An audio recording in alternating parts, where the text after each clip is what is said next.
उन्हाळ्याची चाहूल लागताच खवय्यांना आंब्याचे वेध लागतात। त्यामुळे आता फळांच्या राजाची प्रतीक्षा संपली आहे। सिंधुदुर्गातील बाजारपेठांमध्ये आंबे दाखल झाले असून 1500 रुपये प्रति डझन दर सांगितला जातोय।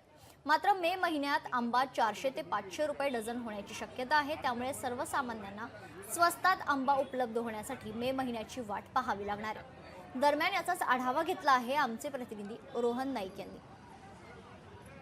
सर्वांचा लाडका आंबा बाजारपेठेत दाखल झालेला आहे। मी आता आहे वेंगुर्ला बाजारपेठेत। आपण पाहू शकता आंबा हा दाखल झालेला आहे, पण प्रमाण त्याचं कमी आहे। एकंदरीत पाहू शकतो आपण इथल्या काही जे विक्रेते आहेत त्यांच्याशी बोलणार आहोत। एकंदरीत बाकी कुठल्या प्रकारचा आंबा दाखल झाला हापूसचा राजा। आता त्याची कशी किंमत आहे?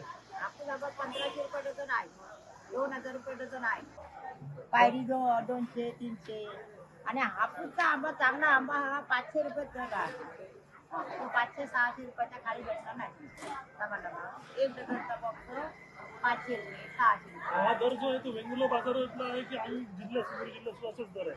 असं राहील सगळी दरच आहे, 1500 रुपये दरच असा आपल्याला 1200 1500 रुपये अजून दरच आहे। आंब्याची सिंधू जिल्ह्यात तिथे आंबा दाखल झालेला आहे, परंतु याचा दर आहे तो मात्र चढा आहे। गुढीपाडव्यानंतर जवळपास एप्रिलच्या पहिल्या दुसऱ्या आठवड्यामध्ये हा दर कमी होईल आणि जे आंबा शौकीन आहेत त्यांच्यासाठी आंबा नक्कीच चाकायला मिळणार आहे। त्यामुळे योगेश सर, रोहन नाईक, लोकशाही मराठी, सिंधुदुर्ग। लोकशाही मराठी ऐका, पहा, जागरूक रहा।